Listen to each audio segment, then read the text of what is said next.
أما بعد فأعوذ بالله من الشيطان الرجيم بسم الله الرحمن الرحيم قل أي شيء أكبر شهادة قل الله شهيد بيني وبينكم وأوحي إلي هذا القرآن لأنذركم به ومن بلغ صدق الله مولانا العظيم إن الله وملائكته يصلون على النبي يا أيها الذين آمنوا صلوا عليه وسلموا تسليما الصلاة والسلام عليك يا رسول الله وعلى آلك وأصحابك يا اللہ پاک کا شکر ہے جس نے ہمیں جمعۃ المبارک کی برکتوں سے مستفید ہونے کا یہ موقع عطا فرمایا ہے۔ دعا ہے کہ خالق کائنات آج کے دن نازل ہونے والی رحمتیں ہم سب کو عطا فرمائے۔ ماہ صفر المظفر کا پہلا جمعۃ المبارک ہے۔ صفر کے مہینے کے ساتھ ہم المظفر کا لفظ بولتے ہیں۔ سفر المظفر تو اس کا مطلب ہے سفر کامیابیوں والا مہینہ ہے۔ بعض لوگ سفر میں نیا کاروبار نہیں شروع کرتے یا شادی نہیں کرتے، وہ یہ سمجھتے ہیں کہ شاید سفر نحوست والا مہینہ ہے۔ تو اللہ تعالیٰ نے نحوست اعمال کے اندر تو رکھی ہے کہ اعمال کی وجہ سے بے برکتی ہو سکتی ہے، لیکن کسی وقت کو منحوس نہیں بنایا، کسی مہینے کسی دن کو نحوست والا نہیں بنایا۔ جہاں سے ہمیں نحوست دور کرنی چاہیے اس طرف تو ہمارا دھیان نہیں ہے۔ گناہ میں نحوست ہے، اللہ کا حکم توڑنے میں نحوست ہے، شریعت پر عمل کرنے میں برکت ہے۔ من عمل صالحا من ذکر او انثی وهو مؤمن فلنحیینہ حیاتا طیبہ۔ اللہ کریم نے وعدہ فرمایا ہے کہ جو بھی عمل اچھے کرے گا ہم اسے اچھی زندگی عطا فرمائیں گے۔ تو نیک اعمال زندگی کو خوبصورت بنا دیتے ہیں۔ بعض لوگ بدشگونی کرتے ہیں، اس سے بھی شریعت مطہرہ نے منع کیا۔ ایک ہی حدیث میں حضور نے یہ دونوں چیزیں بیان فرمائی ہے کہ سفر نحوست والا نہیں ہے اور بدشگونی کوئی چیز نہیں ہے۔ یعنی بندہ گھر سے نکلے، سامنے سے کوئی سیاہ بلی گزر جائے تو لوگ سمجھتے ہیں کہ جس کام میں جا رہا ہوں وہ کام نہیں ہوگا، تو کام وہی ہوگا جو اللہ نے لکھ دیا ہے۔ تقدیر الہی سے کوئی آگے نہیں بڑھ سکتا، تو اس لیے بدشگونی پکڑنے سے شریعت نے منع کیا ہے۔ دور جاہلیت میں چھینک آنا اس کو بھی برا شگون سمجھا جاتا تھا، لیکن میرے آقا کریم نے مختلف احادیث میں چھینک آنے کو اچھا عمل بتایا ہے۔ ایک حدیث پاک میں ہے المعجم الکبیر میں کہ کوئی آدمی بات کرنے لگے اور اسے چھینک آ جائے اور اس بات کے بارے میں پتہ نہیں کہ یہ سچی ہے یا جھوٹی ہے، تو اگر بات شروع کرتے ہوئے اسے چھینک آ گئی ہے تو یہ نشانی ہے کہ بات سچی ہے۔ اسی طرح کوئی دعا کرنے لگا اور اسے چھینک آ گئی تو یہ نشانی ہے کہ دعا قبول ہوگی۔ اعلیٰ حضرت نے بھی ان احادیث کو نقل فرمایا ہے۔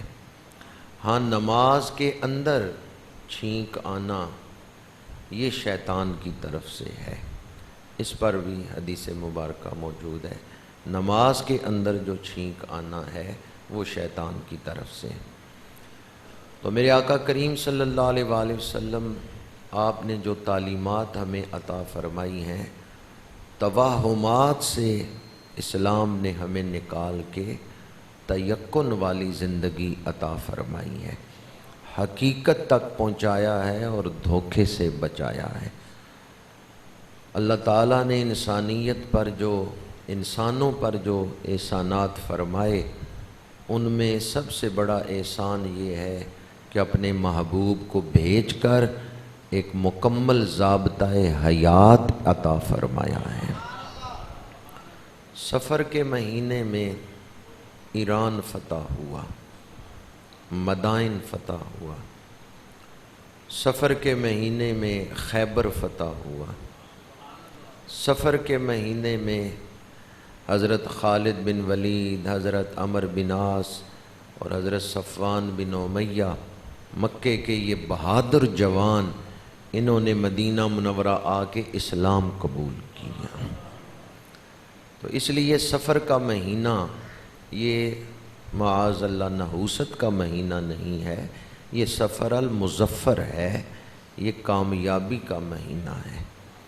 اس مہینے میں بہت سارے بزرگوں کے آراس مبارکہ بھی منعقد ہوتے ہیں، انشاءاللہ اس کے حوالے سے بھی کسی جمعۃ المبارک پہ آپ کے سامنے گفتگو کروں گا۔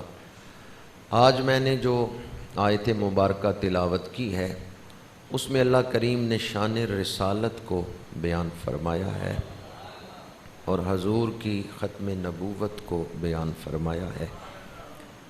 مشرکین حضور کی بارگاہ میں حاضر ہوئے اور مشرکین نے سوال کیا کہ آپ کی نبوت کی گواہی کون دیتا ہے؟ ہمیں یہ بتائیں کہ آپ کی نبوت کی گواہی کون کون دیتا ہے؟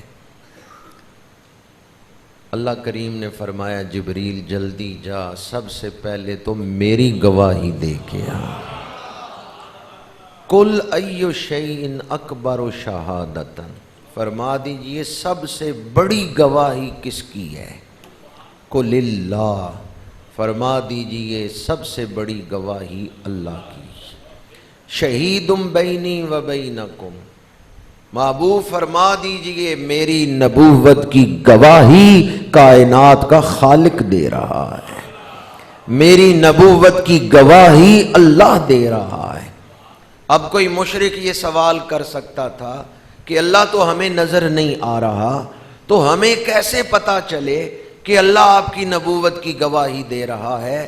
فرمایا وَأُوحِيَ إِلَيَّ هَذَا الْقُرْآنُ لِأُنذِرَكُمْ بِهِ وَمَنْ بَلَغَ، اللہ نے میرے سینے پہ قرآن نازل فرمایا ہے۔ قرآن دلیل ہے کہ اللہ حضور کی نبوت کی گواہی دے رہا ہے۔ پہلی بات تو یہ پتہ چلی حضور کی نبوت کی گواہی دینا یہ سنت خدا ہے۔ نعرہ رسالت، تاجدار ختم نبوت، قل اللہ، فرما دیجئے اللہ میری نبوت کی گواہی دے رہا ہے۔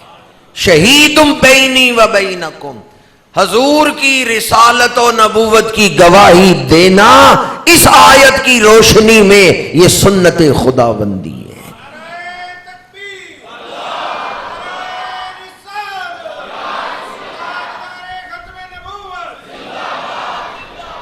اب اللہ نے کس طرح گواہی دی ہے؟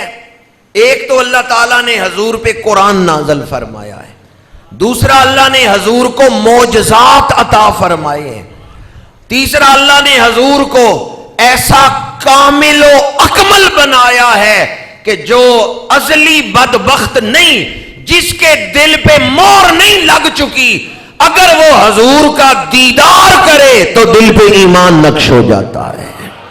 ہاں وہ جو ازلی بدبخت ہے وہ محروم رہے گا، ورنہ اگر کوئی حضور کا دیدار نہ بھی کرے، حضور کی سیرت کا ذکر سن لے، اس کے دل میں ایمان داخل ہو جاتا ہے۔ اللہ نے حضور کو ایسی شانیں عطا فرمائیں، ایسے کمالات عطا فرمائے۔ اسی مہینے میں سفر میں یہ واقعہ ہوا، حضور خیبر میں ہیں تو ایک یہودی عورت نے کھانا بھیجا ہے اور اس دعوت کی ہے اور گوشت میں زہر ملا دیا ہے، تو میرے آقا کریم نے گوشت کی بوٹی اٹھائی ہے اور پھر فرمایا ہے کہ یہ گوشت کا ٹکڑا مجھے بتا رہا ہے کہ اس میں زہر ملایا گیا ہے۔ کون بتا رہا ہے؟ وما ارسلناک الا رحمۃ للعالمین، وہ جو عالمین کے لیے رحمت ہیں وہ عالمین کی زبانیں بھی جانتے ہیں۔ حضور عالمین کے لیے رحمت ہیں، عالمین کی بولیاں جانتے ہیں۔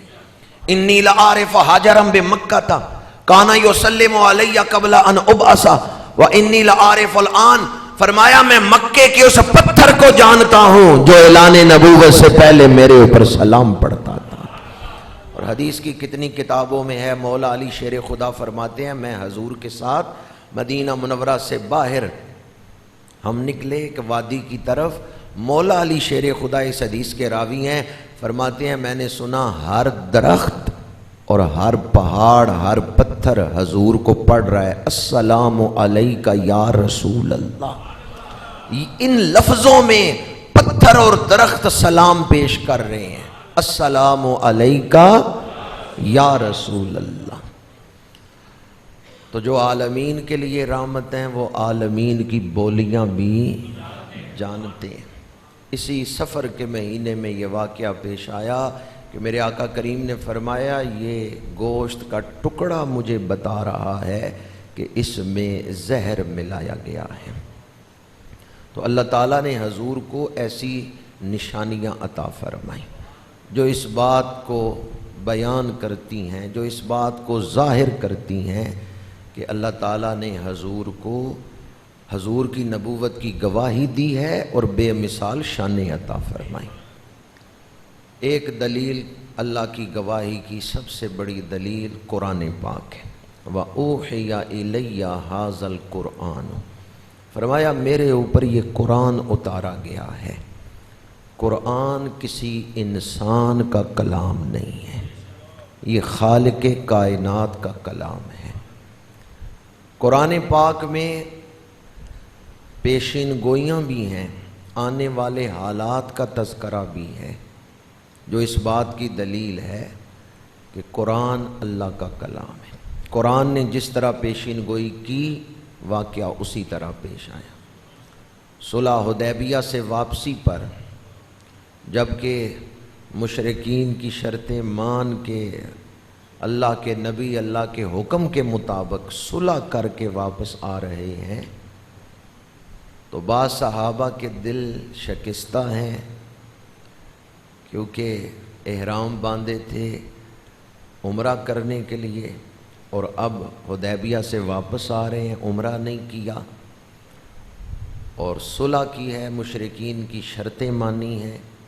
اللہ کریم نے فرمایا انا فتحنا لک فتحا مبینا، ہم نے آپ کو بہت بڑی فتح عطا فرما دی۔ صلح کیا ہے؟ فتح ہے۔ صلح کیا ہے؟ فتح ہے۔ جو دین صلح کو فتح قرار دے رہا ہے وہ امن کا دین ہے یا جھگڑے کا دین ہے؟ وہ امن کا دین ہے۔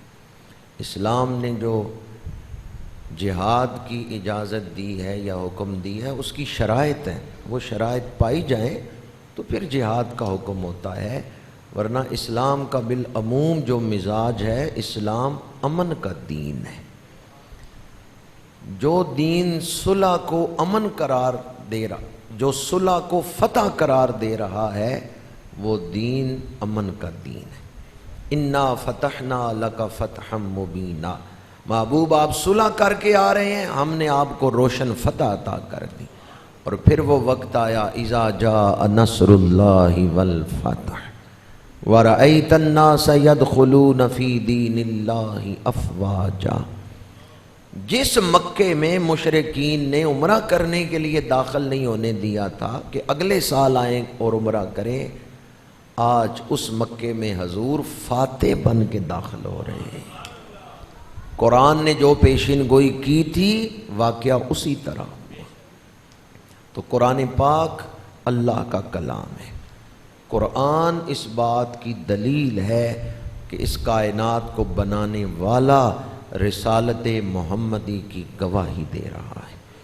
وَأُوحِيَ إِلَيَّ هَذَا الْقُرْآنُ لِأُنذِرَكُم بِهِ، فرمایا یہ قرآن میرے اوپر اتارا گیا ہے تاکہ میں تمہیں ڈراؤں۔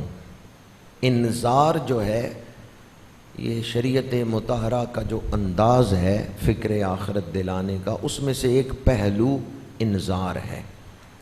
اگر انسان کے دل میں خوف نہ رہ جائے تو وہ بے باک ہو جاتا ہے، خود سر ہو جاتا ہے اور اپنی مرضی سے قدم اٹھاتا ہے، خواہش نفس پوری کرنے کے لیے مصروف ہو جاتا ہے۔ اگر اس کے دل میں خوف ہوگا تو پھر وہ اپنے آپ کو نقصان سے بچائے گا۔ کسی کو بتا دیا جائے کہ جو شہد تو پینے لگا ہے اس شہد میں زہر ملا ہوا ہے، مٹھاس تجھے شہد کی آئے گی، وقتی لذت بھی آئے گی شہد پینے کی، لیکن نقصان ہوگا کہ زہر ملا ہوا ہے۔ تو اگر کسی کو بتا دیا جائے شہد میں زہر ملا ہوا ہے تو بندہ شہد پیے گا۔ انذار جو ہے نا شریعت کا پہلو کہ دین ڈراتا ہے، اس ڈرانے سے مراد کیا ہے؟ اس ڈرانے سے یہی مراد ہے کہ اعمال کے اندر نتیجہ چھپا ہوا ہے، وہ نتیجہ ہمیں تو نہیں نظر آ رہا لیکن اللہ کے نبی کو نظر آ رہا ہے۔ نبی کہتے ہی اسے ہیں کہ جو کچھ نبی دیکھ رہے ہیں نا ہم نہیں دیکھ رہے۔ نابا ان سے ہے لفظ نبی، اور نابا ان کا معنی ہے خبر۔ ہر خبر کو نابا ان نہیں کہتے، ویسے خبر کا لفظ بھی عربی زبان کا لفظ ہے۔ یہ جو خبر کا لفظ ہے یہ بھی عربی زبان کا لفظ ہے۔ ناباؤن اس کا معنی بھی خبر ہے، لفظ خبر کا معنی بھی خبر ہے، بشارت اس کا معنی بھی خبر ہے، خوشخبری۔ تو پھر ان سب لفظوں میں ناباؤن کا معنی کیا ہے جس سے لفظ نبی بنا ہے؟ ناباؤن کا معنی ہے ایسی خبر جس میں سننے والے کا فائدہ ہو، ایسی خبر جس میں سننے والے کا۔ دوسری بات، فائدہ معمولی نہ ہو، عظیم الشان فائدہ ہو، بہت بڑا فائدہ ہو۔ تین چیزیں پائی جائیں تو نابا ان کا لفظ بولا جاتا ہے جس سے لفظ نبی بنا ہے۔ پہلی بات یہ کہ اس خبر میں سننے والے کا فائدہ ہے۔ دوسری بات، اس خبر میں معمولی فائدہ نہیں، بہت بڑا فائدہ ہے۔ جنت مل جائے معمولی فائدہ ہے، بندہ عذاب سے بچ جائے معمولی فائدہ ہے، بہت بڑا فائدہ۔ اور تیسری بات، خبر دینے والا اس انداز میں خبر دے رہا ہے شک کی گنجائش ہی نہیں باقی رہتی۔ خبر دینے والا ایسے دلائل کے ساتھ خبر دے رہا ہے کہ اس خبر میں یقین ہے، اس خبر کو ٹھکرانے کے لیے کوئی گنجائش ہی نہیں۔ جب یہ تین چیزیں پائی جائیں، سننے والے کا فائدہ ہے، معمولی فائدہ نہیں بہت بڑا فائدہ ہے، اور خبر دینے والا یقین کے ساتھ خبر دے رہا ہے ایسے دلائل کے ساتھ کہ اس خبر کو رد نہیں کیا جا سکتا، اس خبر کو ناباؤن کہتے ہیں۔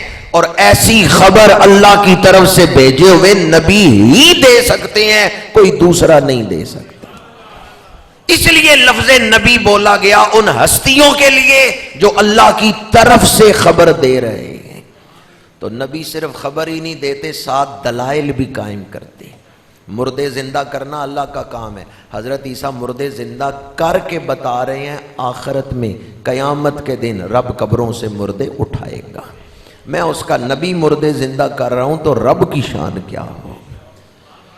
تو نبی وہ ہیں جو ایسی خبر دے رہے ہیں جس خبر میں ہمارا فائدہ ہے، اور تھوڑا فائدہ نہیں بلکہ بہت بڑا فائدہ ہے۔ یہ جو ڈرانے کا پہلو ہے یہ بھی ہمارے فائدے کے لیے۔ اس ڈرانے سے مراد ایسا ڈرانا نہیں ہے کہ جس سے انسان کا نقصان ہو، بلکہ ایسا ڈرانا ہے جس میں انسان کا فائدہ ہو۔ قرآن پاک میں 1000 سے زیادہ آیتیں آخرت کے بارے میں، قیامت اور قیامت کے بعد کے معاملات کے بارے میں۔ 1000 سے زیادہ آیت، اور ان میں ایک بڑی مشہور سورہ مبارکہ جو ان تمام آیات کا خلاصہ ہے، الہاکم التکاثر حتی زرتم المقابر۔ دنیاوی مال، شہرت، منصب اور دنیاوی لذتوں میں ایک دوسرے سے، دنیاوی چیزوں میں برتری کی خواہش، ایک دوسرے سے آگے بڑھنے کی خواہش نے دل اندھے کر دیے، تمہیں ہلاکت میں ڈال دیا ہے۔ اس کا مطلب کیا ہے؟ ایک تفسیر یہ ہے کہ تمہارے دل اندھے ہو گئے، دینی نقصان ہو رہا ہے، بندے کو پرواہ نہیں، اس کا مطلب ہے اس کا دل اندھا ہو چکا، دینی نقصان ہو رہا ہے اور بندے کو پرواہ نہیں، اس کا دل اندھا ہو چکا ہے۔ علامہ اقبال نے بھی اسی کے پیش نظر کہا ہے، دل مردہ دل نہیں ہے، اسے زندہ کر دوبارہ، کہ یہی ہے امتوں کے مرض کہن کا چارہ۔ الناس صنفان موتا فی حیاتہم وآخرون ببطن الارض الاحیاء، کچھ لوگ ایسے ہیں زمین پہ چلتے پھرتے مردے ہیں، اور کچھ ایسے ہیں قبروں میں لیٹے ہوئے بھی زندہ ہیں۔ تو جس کا دل زندہ ہو گیا وہ قبر میں پہنچ جائے، اس کی قبر کی مٹی بھی فیض عطا کر رہی ہے، اور جس کا دل مردہ ہے وہ زمین پہ چلتی پھرتی لاش۔ الہاکم التکاثر حتی زرتم المقابر، دنیا میں ایک دوسرے پر برتری کی خواہش، ایک دوسرے سے آگے بڑھنے کی خواہش، مال و دولت میں کثرت کی خواہش، اس نے تمہیں ہلاکت میں ڈال دیا، دل اندھے ہو گئے۔ قرآن پاک نے ایک دوسرے مقام پہ فرمایا فَإِنَّهَا لَا تَعْمَى الْأَبْصَارُ وَلَكِنْ تَعْمَى الْقُلُوبُ الَّتِي فِي الصُّدُورِ، لوگوں کی آنکھیں اندھے نہیں ہوتی، دل اندھے ہوتے۔ تو میرے آقا کریم صلی اللہ علیہ وآلہ وسلم نے فرمایا میرے اوپر قرآن نازل کیا گیا ہے، اور آیت مبارکہ میں اللہ نے فرمایا محبوب یہ اعلان فرما دیں میرے اوپر قرآن نازل کیا گیا ہے لِأُنذِرَكُمْ بِهِ، تاکہ اس کے ساتھ میں تمہیں ڈراؤں، اس کے ساتھ میں تمہیں، جس دل میں آخرت کا ڈر ہے اس دل میں ایمان ہے۔ الایمان بین الخوف والرجاء، ایمان خوف اور امید ان دونوں کے درمیان میں ہے۔ حضور نذیر بن کے آئے ہیں تو مبشر بن کے بھی آئے، یا ایھا النبی انا ارسلناک شاہدا ومبشرا ونذیرا۔ حضور جہاں اعمال کے اندر چھپا ہوا برا نتیجہ وہ بیان کرتے ہیں، اسی طرح اچھے اعمال کے اندر جو اچھا نتیجہ ہے وہ بھی بیان فرماتے ہیں۔ ایک بزرگ کو خواب میں حضور کی زیارت ہوئی، اہل اللہ میں سے تھے، انہوں نے عرض کیا یا رسول اللہ صلی اللہ علیہ وسلم دعا فرمائیں میرا خاتمہ ایمان پر ہو۔ تو میرے آقا کریم نے انہیں ایک بشارت دی، وہ پڑھ کے میرے دل کو تو بڑی خوشی ہوئی، اس لیے میں آپ کے سامنے بیان کر رہا ہوں۔ عبد المجید صاحب نے ایک کتاب لکھی ہے، اس کے اندر انہوں نے یہ بات بیان کی ہے۔ اللہ والوں کو حضور کی زیارت ہوئی، انہوں نے عرض کیا یا رسول اللہ دعا فرمائیں میرا خاتمہ ایمان پہ ہو۔ تو میرے آقا کریم صلی اللہ علیہ وآلہ وسلم نے فرمایا سخی دے کے واپس نہیں لیتے، اللہ نے تمہیں ایمان دیا ہے تو یقین رکھو سخی دے کے واپس نہیں لیتے، ہاں شکرانہ کرو کہ اللہ نے تمہیں ایمان دیا ہے۔ تو ایک دفعہ شکرانے کی نیت سے کہہ دیں الحمدللہ لا الہ الا اللہ محمد الرسول اللہ صلی اللہ علیہ وآلہ وسلم۔ کس پیارے انداز میں میرے آقا کریم نے بشارت عطا فرمائی ہے، سخی دے کے واپس نہیں لیتے۔ تو اللہ کا شکر کرو اس نے تمہیں ایمان دیا ہے، اور یقین رکھو رب سب سے بڑا سخی ہے، اس نے ایمان دیا ہے مجھے تو وہ واپس نہیں لے گا۔ چنگیاں داتے ہر کوئی بندا تو مندیاں دا والی، ایک وسیلہ نام تیرے دا میری چولی عملوں خالی۔ لِأُنذِرَكُمْ بِهِ فرمایا قرآن پاک میرے اوپر اتارا گیا ہے تاکہ میں اس کے ذریعے تمہیں آخرت سے ڈراؤں، وَمَن بَلَغَ، صرف تمہیں ہی نہ ڈراؤں بلکہ جس تک یہ قرآن پہنچے۔ تو حضور صرف صحابہ کرام کے لیے نبی نہیں بن کے آئے، حضور عالمین کے لیے نبی بن کے آئے۔ یہ جو آیت میں اگلے الفاظ ہیں نا، وَمَن بَلَغَ، جس تک قرآن پہنچے۔ سورہ جمعہ میں ہے وَالَّذِي بَعَثَ فِي الْأُمِّيِّينَ رَسُولًا مِّنْهُمْ يَتْلُو عَلَيْهِمْ آيَاتِهِ وَيُزَكِّيهِمْ وَيُعَلِّمُهُمُ الْكِتَابَ وَالْحِكْمَةَ وَإِنْ كَانُوا مِنْ قَبْلُ لَفِي ضَلَالٍ مُّبِينٍ وَآخَرِينَ مِنْهُمْ لَمَّا يَلْحَقُوا بِهِمْ۔ پیچھے فرمایا کہ اللہ کا رسول آیا ہے پاک کرنے کے لیے، کتاب و حکمت کی تعلیم دینے کے لیے۔ آگے فرمایا وآخرین منہم لما یلحقوا بہم، حضور صرف انہیں نہیں پاک کر رہے جنہوں نے ظاہراً حضور سے ملاقات کی ہے، وہ جو بعد میں پیدا ہوں گے اللہ کا نبی انہیں بھی پاک کرنے آیا ہے۔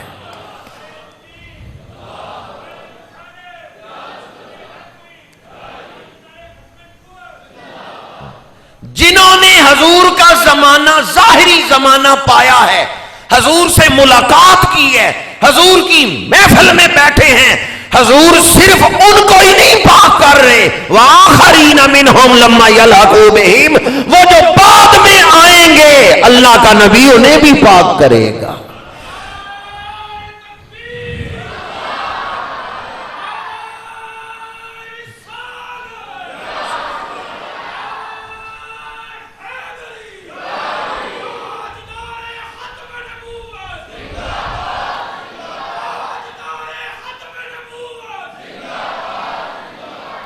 تبارک الذی نزل الفرقان علی عبدہ لیکون للعالمین نذیرا، للعالمین نذیرا۔ قرآن پاک کے نزول کا ذکر کرتے ہوئے کہیں تو یہ فرمایا لانذرکم بہ ومن بلغ، اور دوسرے مقام پہ فرمایا للعالمین نذیرا۔ محبوب آپ کی چھاتی پہ، آپ کے سینے پہ قرآن اس لیے اللہ نے نازل کیا ہے، آپ عالمین کے لیے نذیر بن کے آئے ہیں۔ جمادات ہوں، نباتات ہوں، حیوانات ہوں، حشرات ہوں، انسان ہو کہ عالم ملکوت ہو، تاتا سرا سے لے کے اعلیٰ علیین تک کائنات کا ذرہ ذرہ میرے آقا کریم کی نبوت میں شامل ہے۔ اور سلتو الی الخلق کافہ، حضور تمام مخلوقات کے لیے رسول بن کے آئے، حضور تمام مخلوقات کے لیے رسول بن کے آئے، تمام زمانوں کے لیے رسول بن کے آئے۔ اسی لیے بریلی کے تاجدار نے کہا کیا خبر کتنے تارے کھلے چھپ گئے، پر نہ ڈوبے نہ ڈوبا، پر نہ ڈوبے نہ ڈوبا، سب سے اولا و اعلیٰ۔ جب یہ آیتیں مفسرین نے لکھا ہے، جب یہ آیت مبارکہ نازل ہوئی وَمَن بَلَغَ، جس تک قرآن پہنچے، تو میرے آقا کریم نے پھر دنیا کے مختلف بادشاہوں کو خط لکھے، ان تک پیغام پہنچایا۔ قیصر روم کو حضور کا خط ملا، وہ کتنے خوش نصیب تھے جو حضور کا پیغام لے کے گئے۔ تو اگر آپ بھی حضور کے سفیر بننا چاہتے ہیں تو میرے آقا کریم نے فرمایا بلغوا انی ولو آیا، کوئی ایک آیت ہی کسی دوسرے تک پہنچا دو، میرا کوئی ایک فرمان ہی کسی دوسرے تک پہنچا دو۔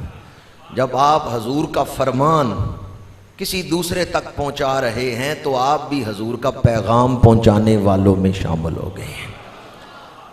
روم کے بادشاہ کو خط ملا، جناب ابو سفیان ان دنوں روم میں تھے، اس نے بلایا کہ کوئی مکی ہے تو میرے دربار میں آئے۔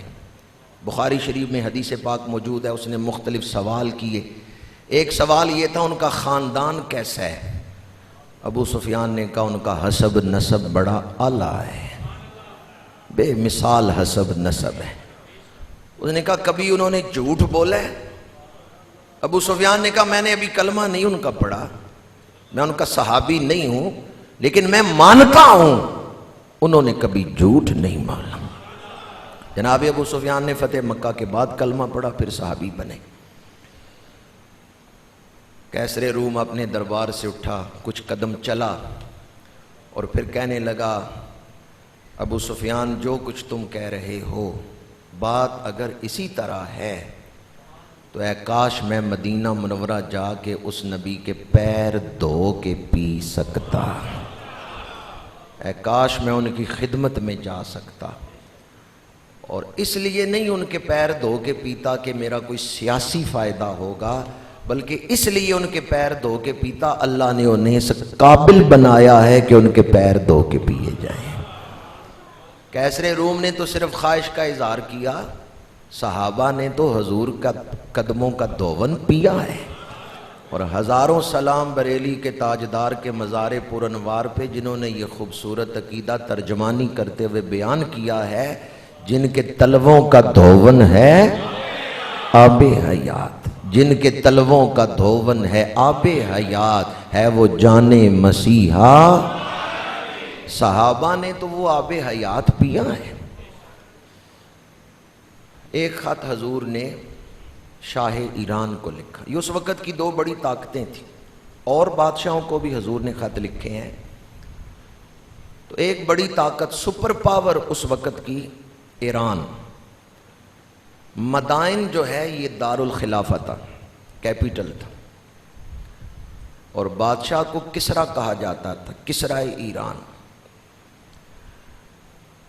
خسرو پرویز نے حضور کا خط پڑھا تو معاذ اللہ بے ادبی سے پھاڑ دیا۔ اس کا ایک گورنر تھا بازان، بازان کو اس نے خط لکھا کہ مجھے خطہ عرب سے ایک نبی کا خط آیا ہے اور انہوں نے مجھے کہا ہے کہ میرا کلمہ پڑھ لو، تو انہیں معاذ اللہ ثم معاذ اللہ گرفتار کر کے میرے پاس لا۔ بازان کو جب خسرو پرویز کا یہ خط ملا، اس نے دو سپاہی بھیجے معاذ اللہ ثم معاذ اللہ حضور کی بارگاہ میں۔ شام کے وقت وہ پہنچے، میرے آقا کریم نے فرمایا صبح ملاقات ہوگی۔ صبح جب ملاقات ہوئی حضور نے فرمایا کدھر آئے ہو؟ انہوں نے بتایا، میرے آقا کریم نے فرمایا کہ گزشتہ رات پرویز کے بیٹے نے باپ کو قتل کر دیا ہے، جس کے لیے تم آئے ہو نا وہ تو قتل ہو گئے۔ مزق کتابی مزق اللہ ملکہ، اس نے میرا خط پھاڑا ہے، اللہ نے اس کی سلطنت کے ٹکڑے ٹکڑے کر دیے ہیں، مٹ گئے مٹتے ہیں مٹ جائیں گے عادات تیرے، نہ مٹا ہے نہ مٹے گا کبھی۔ وہ سپاہی واپس آ گئے بازان کے پاس جو گورنر تھا ایران کا، جس کو خط لکھا تھا، جس کو حکم دیا تھا پرویز نے۔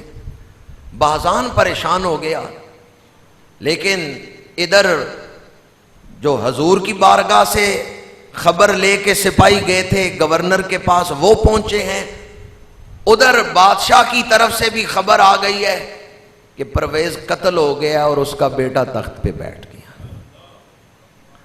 بازان نے کہا میں ایران کی حکومت سے استعفیٰ دیتا ہوں، محمد عربی کا کلمہ پڑھتا ہوں، کہ میرے پاس خبر بعد میں پہنچی ہے، مدینہ منورہ پہلے خبر کیسے پہنچ گئی ہے؟ جس رات وہ قتل ہوا ہے اسی رات اللہ کے نبی بتا رہے ہیں۔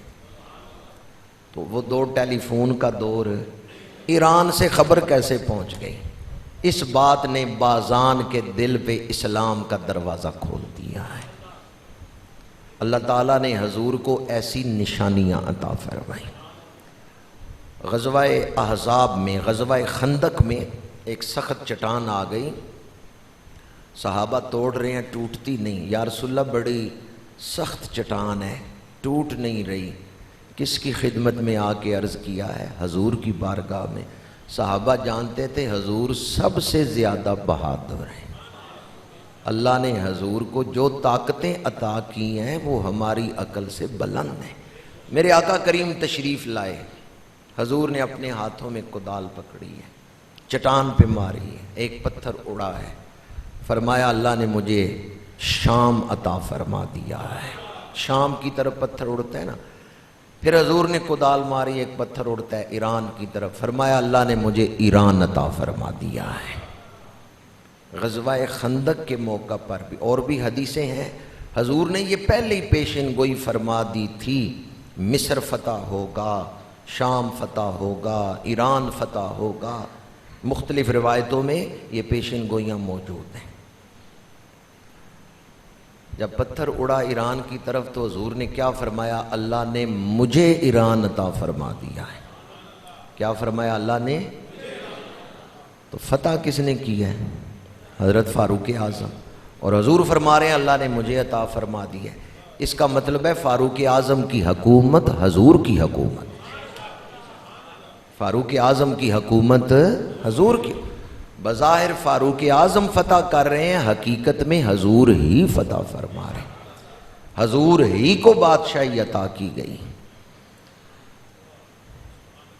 مسلمانوں نے قادسیہ کے میدان میں جرت اور بہادری کا وہ اظہار کیا کہ ایرانی بڑا بہادر تھا، رستم، وہ ہاتھیوں کا لشکر لے کے نکلا تھا، اور اس نے ایک تکبر کا جملہ بولا تھا۔ اس نے کہا آج میں اہل عرب کو دکھا دوں گا کہ ایران والے کتنی طاقت رکھتے ہیں، اور میں ان کا کچومر نکال دوں گا، ان کی ہڈیاں پیس کے رکھ دوں گا۔ تو اس کے سپاہیوں میں کسی نے کہا کہ اگر اللہ نے چاہا تو، یہ آواز اس کے کانوں میں پڑی تو آگے سے اس نے کہا اللہ نہ بھی چاہے میں آج ایسا کروں گا۔ اور پھر کیا ہوا؟ اللہ تعالیٰ نے مسلمانوں کو عظیم الشان فتح عطا فرمائی۔ ابتداءً مسلمانوں کا نقصان بھی ہوا، لیکن بالآخر اللہ نے مسلمانوں کو عظیم الشان فتح عطا فرمائی۔ حضرت سعد بن ابی وقاص رضی اللہ تعالی عنہ عشرہ مبشرہ میں ہیں، اور حضور کی والدہ سیدہ آمنہ رضی اللہ تعالی عنہا کے قبیلے سے ہیں، اور حضور ان کو ماموں بھی کہتے تھے، کیونکہ یہ حضرت بیوی سیدہ آمنہ رضی اللہ تعالی عنہ کے قبیلے سے تھے۔ جنگ کے ابتدا میں انہیں درد تھا عرق النساء کا، اور یہ شدید درد ہوتا ہے، اس کے باوجود وہ جنگ میں شامل ہوئے۔ ابتدائی طور پہ وہ لڑائی میں شامل نہیں ہوئے، لیکن ہدایات دیتے رہے، اور جب قادسیہ سے آگے بڑھے تو مدائن اور مسلمانوں کے درمیان ایک دریا آ گیا، دریائے دجلہ۔ اس پر جو پل وغیرہ تھے وہ ایرانیوں نے گرا دیے تاکہ مسلمان فوج دریا نہ پار کرے، اور دریا میں پانی بھی تیز بہاؤ کے ساتھ چل رہا تھا۔ سب سے پہلے حضرت سعد بن ابی وقاص نے اپنی سواری دریا میں ڈالی اور فرمایا ہے دریا ہم رسول اللہ کے غلام ہیں، ہمیں راستہ دے دو۔ اور پھر اپنے سپاہیوں سے فرمایا میرے پیچھے تم بھی اپنی سواریاں دریا میں ڈالو، دریا تمہیں نہیں نقصان پہنچائے گا۔ دوسری طرف ایرانی دیکھ رہے تھے کہ صحابہ آپس میں گفتگو بھی کر رہے ہیں، دریا کا تیز پانی گھوڑوں سے ٹکرا بھی رہا ہے، اور سواریاں چل بھی رہی ہیں، اور صحابی آپس میں گفتگو بھی کر رہے ہیں۔ تو دوسری طرف جو ایرانی کھڑے تھے انہوں نے کہا دیوان آمدن، دیوان آمدن، یہ انسان نہیں، یہ تو جنوں کی فوج آ رہی ہے، یہ تو جنات آ رہے ہیں۔ وہ بھاگے راستہ چھوڑ کے، کچھ فوج کھڑی رہی جو نہیں ڈرے، ان کے ساتھ جنگ ہوئی، اور پھر اللہ تعالیٰ نے مسلمانوں کو عظیم الشان فتح عطا فرمائی۔ اقبال نے شاید اسی موقع کے لیے لکھا تھا دشت تو دشت دریا بھی نہ چھوڑے ہم نے، بحر ظلمات میں دوڑا دیے گھوڑے ہم۔ جب حضرت سعد بن ابی وقاص نے دریا پار کیا نا تو اپنے ساتھیوں سے پوچھا کسی کا کوئی سامان تو نہیں دریا میں گر گیا؟ تو ایک سپاہی نے کہا میرا پیالہ گر گیا ہے۔ آپ نے فرمایا دریا میرے سپاہی کا پیالہ واپس کر۔ دریا نے پیالہ اچھال دیا ہے۔ ہر مشکل دی کنجی یارو ہاتھ مرداں دی آئی۔ بخاری شریف میں حدیث قدسی ہے، میرا بندہ نوافل کے ذریعے میرے اتنا قریب ہو جاتا ہے کہ پھر آنکھیں اس کی دیکھنا میرا، کان اس کے، سننا میرا، ہاتھ اس کے پکڑنا میرا، پیر اس کے میں اسے چلنے کی خاص طاقت عطا کر دیتا ہوں۔ ایسی حدیثیں ہی ہیں یا ان حدیثوں کے مصداق بھی امت میں موجود تھے؟ ایسے افراد بھی امت میں موجود تھے جن کے اندر اللہ نے وہ شانیں رکھی تھیں جو شانیں حدیثوں میں بیان کی گئی۔ اقبال نے اسی کا ترجمہ کرتے ہوئے کہا ہے، خدا اگر دل فطرت شناس دے تجھ کو، سکوت لالا و گل سے کلام پیدا کر۔ مدائن میں جو اس وقت بادشاہ تھا یزدگرد، اسے پتا چلا نا مسلمان دریائے دجلہ پار کر کے آ گئے ہیں، تو وہ محل چھوڑ کے بھاگ گیا۔ یہی مہینہ تھا سفر، اور یہی دن تھا جمعۃ المبارک، جب جمعے کی نماز حضرت سعد بن ابی وقاص نے شہنشاہ ایران کے محل کے اندر جا کے پڑھائی۔ پہلا جمعہ جو ایران میں پڑھایا نا صحابہ کرام نے، وہ سفر کے مہینے میں ہی حضرت سعد بن ابی وقاص نے شہنشاہ ایران کے محل میں جو مدائن میں ہے، وہاں جا کے آپ نے پہلا جمعہ پڑھایا ہے۔ اور نماز جمعہ کی امامت خود حضرت سعد بن ابی وقاص رضی اللہ تعالیٰ عنہ نے فرمائی۔ محل میں داخل ہوئے تو محل میں کچھ حصہ تو فرش ہی سونے کا بنا ہوا تھا، اسے بہارستان کہتے تھے۔ بہارستان خزاں کے موسم میں وہاں انہوں نے بہار کا ماحول بنایا ہوتا تھا، لیکن اس کا فرش جو تھا وہ سونے کا تھا، اسے کلہاڑوں سے اکھیڑا گیا تھا۔ ایک اونٹنی انہوں نے بنائی ہوئی تھی چاندی کی اونٹنی، اور چاندی کی اونٹنی پہ جو پالان تھا وہ سونے کا تھا، اور اس کی جو مہار تھی اس مہار میں ہیرے جڑے ہوئے تھے۔ بہت سی دولت شاہ ایران کسرائے ایران کے محل میں خزانے میں تھی۔ ساری دولت جب حضرت سعد بن ابی وقاص کے سامنے ڈھیر کی گئی نا، تو حضرت سعد بن ابی وقاص نے فرمایا، اس دولت نے بہت ساروں کو دھوکے میں ڈالا، اور اب یہ ہمیں بھی دھوکے میں ڈالنا چاہتی ہے، پر ہمیں نہیں دھوکے میں ڈال سکتی۔ اللہ کے رسول نے ہمیں اس کی حقیقت بتا دی ہے کہ دنیا کی متاع تھوڑی ہے، اصل خزانہ آخرت کا ہے۔ پھر آپ نے جو شرعی اصول تھا اس کے مطابق مال غنیمت تقسیم کیا، اور اس کا ایک جو بڑا حصہ تھا وہ آپ نے مدینہ منورہ بھیجا حضرت زیاد کے ہاتھوں۔ وہ جب پہنچے مدینہ منورہ تو شام کا وقت تھا، مال غنیمت لے کے مدینہ منورہ پہنچے، حضرت فاروق اعظم کو سارا واقعہ سنایا۔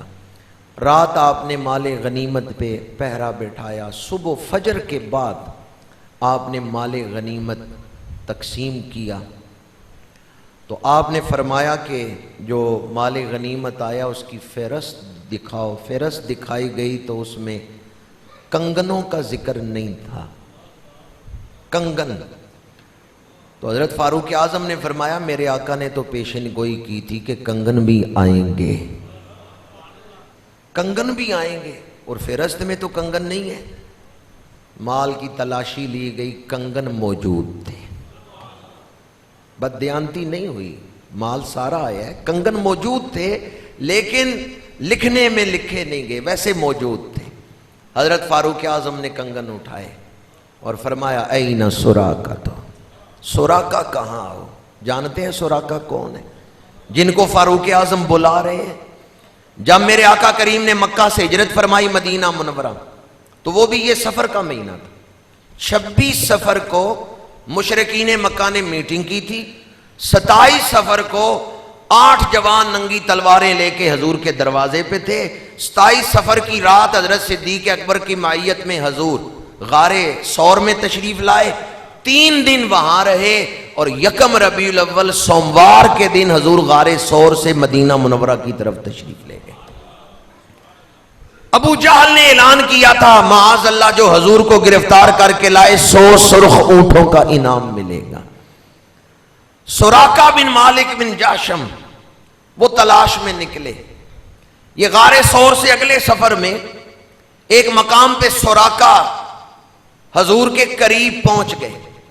حضرت سیدنا صدیق اکبر نے اپنے پیچھے سواری کی آواز سنی، مڑ کے دیکھا، عرض کیا یا رسول اللہ صلی اللہ علیہ وسلم سوراقہ آ گیا ہے، اور سوراقہ آواز کیا دے رہا ہے کہ اب تم بچ کے نہیں جا سکتے۔ سوراقہ ایک شمشیر زن، ایک بہادر شخص تھا۔ میرے آقا کریم نے مڑ کے دیکھا اور فرمایا یا ارض خذی ہے، اے زمین سوراقہ کو پکڑ لے۔ سواری دھنس گئی ہے زمین میں۔ سوراقہ نے معافی مانگی، مجھے معاف کر دیں۔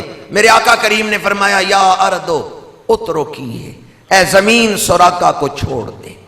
سواری نکل آئی، سوراقہ واپس پلٹے۔ خیال آیا نفس ہے نا، شیطان نے خیال ڈالا، جادو تھا، دوبارہ حملہ کرو، شاید اب کامیاب ہو جاؤ، 100 اونٹ بہت بڑا انعام ہے۔ سوراقہ نے دوبارہ حملہ کیا۔ میرے آقا کریم نے دوبارہ حکم دیا اے زمین سوراقہ کو پکڑ لے۔ زمین نے پکڑ لیا۔ سوراقہ نے معافی مانگی، میرے آقا کریم نے پھر معاف کر دیا۔ کریم ہے۔ ہم خطا پہ خطا کر رہے ہیں، وہ عطا پہ عطا کر۔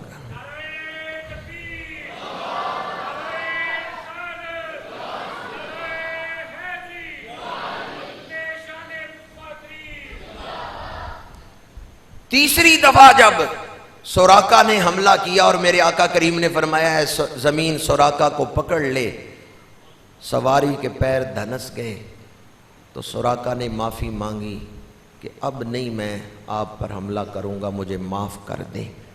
میرے آقا کریم نے فرمایا سوراقہ میری شان دیکھ کے بھی پھر تو کیوں دوبارہ حملہ آور ہوا؟ سوراقہ عرض کرتے ہیں غریب ہوں، آپ کی گرفتاری پہ بہت بڑے انعام کا اعلان ہے، اس لیے میں اس لالچ میں حملہ کر رہا ہوں۔ اب دیکھیں میرے آقا کی سخاوت، کرم نوازی، غریب نوازی، بندہ پروری۔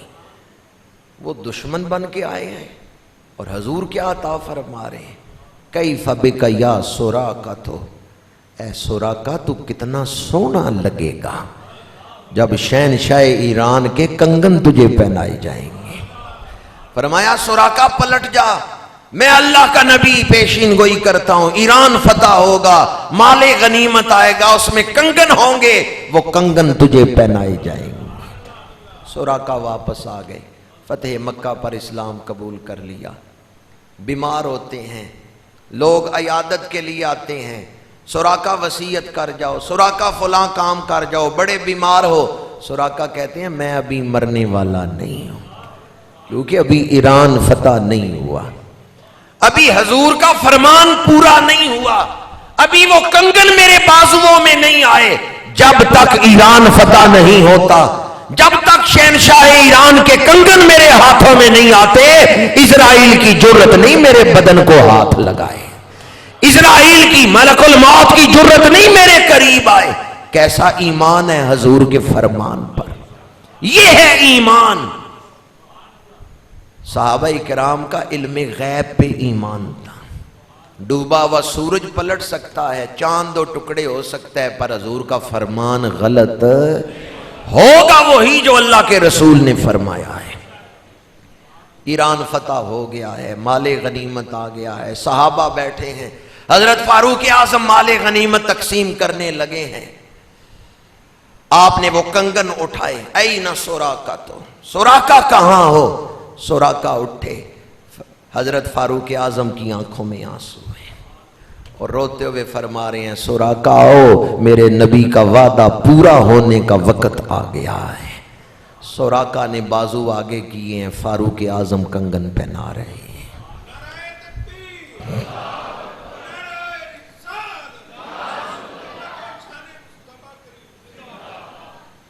منگتا تو ہے منگتا کوئی شاہوں میں بتا دو، جس کو میری سرکار سے ٹکڑا نہ ملا ہو۔ آتا ہے فقیروں پہ انہیں پیار کچھ ایسا، خود بھیک دیں خود کہیں منگتے کا بھلا۔ واہ کیا جود و کرم ہے شہ بطحا تیرا، نہیں سنتا ہی نہیں مانگنے والا تیرا۔ فیض ہے یا شہ تسلیم نرالا تیرا، آپ پیاسوں کے تجسس میں ہے دریا تیرا۔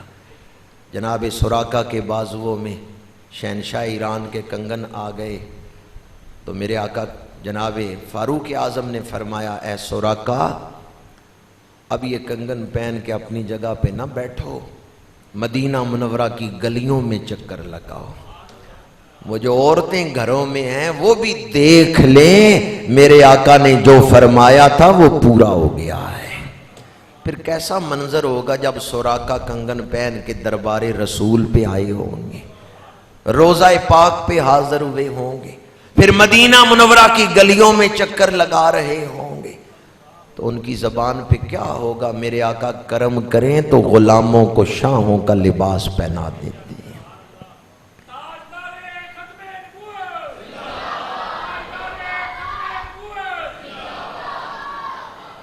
میں اپنی گفتگو کو اس پیغام پر سمیٹتا ہوں۔ گفتگو میں نے شروع کی تھی کہ مشرکین نے حضور سے پوچھا آپ کی نبوت کی گواہی کون دیتا ہے؟